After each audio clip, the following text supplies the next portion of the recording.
ချွေးထွက်များပြီးချွေးအနှံ့ဆိုးတွေကြောင့်စိတ်ညစ်နေရဆိုရင်ဒီကောင်လေးကိုသုံးကြည့်ပါဒီကောင်လေးကတော့အဲ့လိုချွေးရမ်းထွက်တဲ့သူတွေနောက်ပြီးတော့ဂျင်ကစားနေတဲ့သူတွေနဲ့ဆိုပို့ပြီးတော့လိုက်တယ်သူကချွေးထွက်လေပုံမွေးလေဆိုပြီးတော့တင်စားပြီးတော့ပြောထားတဲ့ကောင်လေး Chanel Allure Sport လို့ခေါ်တယ်အနက်ကတော်တော်ကြီးကိုတင်းတာဗျပူတဲ့ချိန်အိုက်တဲ့ချိန်ချွေးအိတ်ထွက်လာတဲ့ချိန်ဆိုရင်ပို့ပြီးတော့တော့မှသူ့အနံလေးကစိတ်တွေလန်းဆန်းသွားပြီးပို့ပြီးတော့ energy ပြန်ရသွားတယ်လို့ခံစားရတယ်နောက်ပြီးတော့ကိုတင်းရဲ့နံလေးရဲ့စ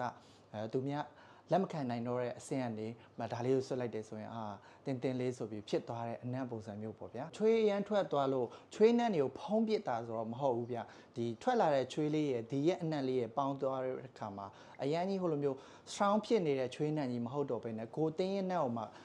အနံ့တန့်ပြန့်တဲ့ကိုတင်းရနံ့ပုံစံမျိုးလေးဖြစ်သွားတာပေါ့ချွေးနံ့ဆိုရီထွက်တဲ့သူဆိုရင်တော်တော်လေးကိုအနံ့ဆိုးရပြအဲ့လိုလူမျိုးကျတော့ဒီလိုမျိုးရေမွေး fresh ဖြစ်တဲ့လန်းဆန်းတဲ့ vibe မျိုးပေးတဲ့ရေမွေးလေးဆွတ်ထားလိုက်တယ်ဆိုရင်ဟိုအရင်ကြီးပြင်းထန်မနေတော့ဘူးဗျာချွေးနံ့ဆိုတာလည်းတက်ရေမွေးနံ့ဆိုတာလည်းတက်ဗျာအဲ့လိုတခြားစီကိုမှဖုံးသွားရလို့တော့မပြောချင်ဘူးပေါ့ဗျာဒါပေမဲ့အဲ့လိုပေါင်းသွားတဲ့အနံ့လေးအရင်လှသွားတာဗျာအဲ့လိုပုံစံမျိုးလေးဖြစ်သွားတာကဲဒီတော့ချွေးထွက်များတဲ့သူတွေစိတ်မညစ်နဲ့ဒါလေးသာဆွတ်